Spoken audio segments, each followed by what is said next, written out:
We're going to be talking about one of our favorite towns in the Triangle today, Hillsborough, North Carolina, so stick around.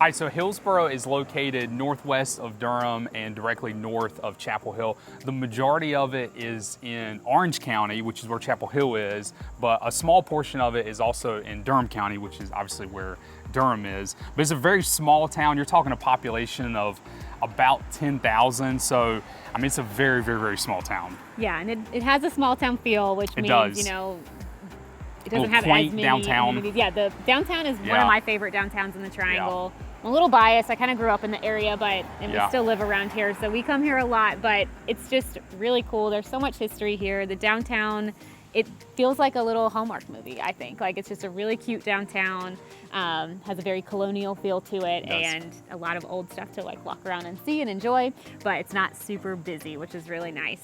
Like Zach mentioned, smaller population, but we would say, you know, you have some like of your closer together neighborhoods, but a lot of Hillsborough is going to feel significantly more rural than the rest of the Triangle. So if you are moving and you're like, I have horses, I have chickens and animals, and I need farmland, like this is a great place to consider.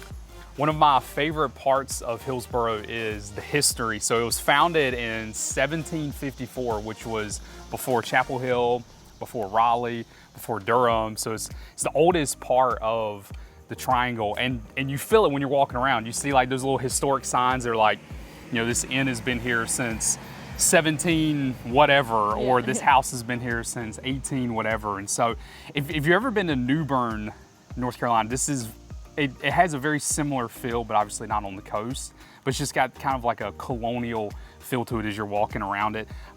It's got Revolutionary roots. One of the signers of the Declaration of Independence lived here. They actually voted not to ratify the U.S. Constitution here because it didn't have a Bill of Rights. And so it's just, there's just so much history in Hillsborough. It's just so unique. Yeah, there's a lot of war history here as well, in the Civil War, as well as like obviously Zach mentioned some Revolutionary history.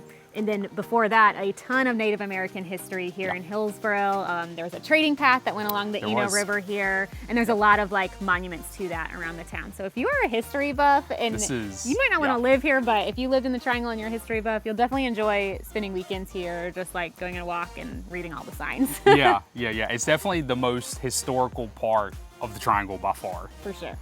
As for amenities in Hillsborough, I think for the size of the town, it has a lot compared to what you might find in other towns that have a similar size as far as like green space, parks, playgrounds. There is some shopping here. We are on the Riverwalk Trail, which is one of our favorite trails in the entire Triangle. It is paved and it runs right alongside the Eno River, so it's just beautiful, really peaceful. It kind of has some nice stops along the way, like at Gold Park, which is a great playground that our kids really love. And you can get to it from Weaver Street Market, which is one of the local co-op grocery stores here. So you can it's kind of fun. I like to park at Weaver Street or park at Gold Park and start at one and end at the other.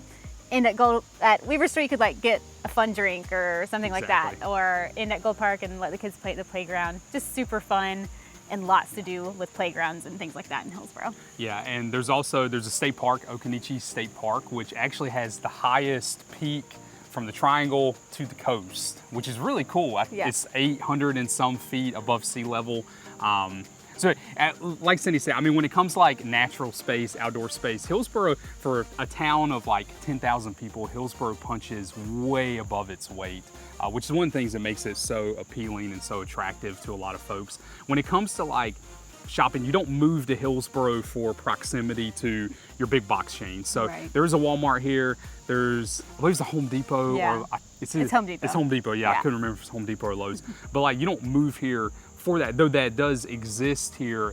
It's not as plentiful as what you would find in like a Durham or Raleigh or Chapel Hill. So if proximity to those types of amenities is important to you, Hillsborough is probably not the place, but it does have a little bit of that. Right. It's not like you're gonna live here and not even have a grocery store. You know, like you have Weaver Street Market, you have Food Lion. That's really it. Is all you really need. I mean, is. Food Lion has everything you need. It does. And Weaver Street's more like a local Whole Foods. So if you're into that kind of stuff, then Weaver Street will be perfect for you. But you're also, Hillsborough, what makes it really neat is that you have access to both Highway 85 and 40. So it's not, even like parts of Durham or parts of other parts of the Triangle, I think feel even more removed from the Yeah. main hubs because they might not have as easy of highway access. You have Yeah. very easy highway access here to like head into Durham. So if you're in Hillsborough and you need to go to Target in Durham, it's probably only going to be like a 20-minute Yeah. drive, not a walk, a Yeah. 20-minute drive. Much further. Yeah, Much further walk. don't recommend walking to Target. But you know, you have a lot of access to those things. Yeah. So as long as you don't mind driving a little bit, it could be a perfect spot. Yeah, absolutely. All right, so as far as housing goes, so prices in Hillsborough, you're looking for a median around the upper 4s. Averages are going to be in the mid 5s. The reason there's a discrepancy there is there's a lot of houses in Hillsborough that I would call almost estate homes. They're on large acreage, very expensive. So you're going to find a decent amount of that in Hillsborough, which is why there's the discrepancy between the median and the average. But in general, one interesting statistic to me is that like 60% of the single family homes in Hillsborough that have sold this year have been half an acre or more. So the land in Hillsborough is substantially more than what you get elsewhere.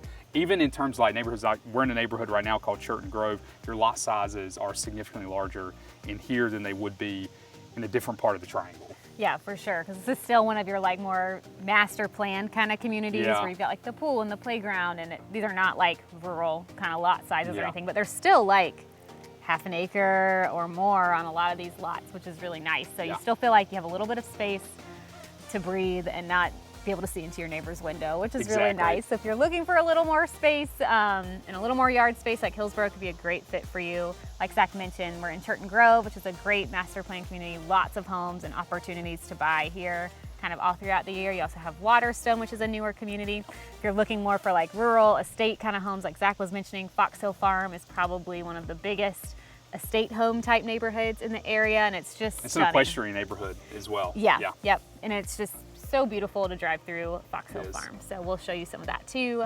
But yeah, in general, really nice. Prices are a little higher than they are like in neighboring places like Durham, but still really reasonable compared to some other sections of the Triangle. Exactly. So kind of the overall vibe of Hillsborough, if we had to use just a few words to describe it, we'd say it kind of has a historic feel, an artsy feel, and also a rural feel. So kind of odd to combine all of those things together, but it describes it. Yeah, it describes it. Yeah, so by artsy, we just mean there's like, I don't know, just when you're walking around, there's a lot of like, you know, like art, like structures behind us. Weaver Street Market kind of has like an artsy-ish kind of feel to it. When you're walking on the trails and stuff, you just see a lot of that kind of influence, you know. But it's a really great place to live, wonderful place to have, just enjoy the weekends with your family. It's just a really fun place. Yeah, it's talking about enjoying places with your family. There's several farms throughout the area, like family farms where you do like strawberry picking, blueberry picking, pumpkin patches in the fall, ice cream, like just a really nice vibe in Hillsborough that we love. So for sure. Well, if you're looking to buy or sell in the area, we'd love to be your real estate resource of choice. I'm Zach. This is my beautiful wife, Cindy. We're a couple of real estate agents in the area. You can find us at the contact info below, and you can also find us on Instagram. Yep, you can also follow along with our local adventures at The Honeycutt Realtors. We'd love to have you follow along. And if you have any questions about buying or selling in the area, don't hesitate to reach out. Yeah, we will see y'all next time.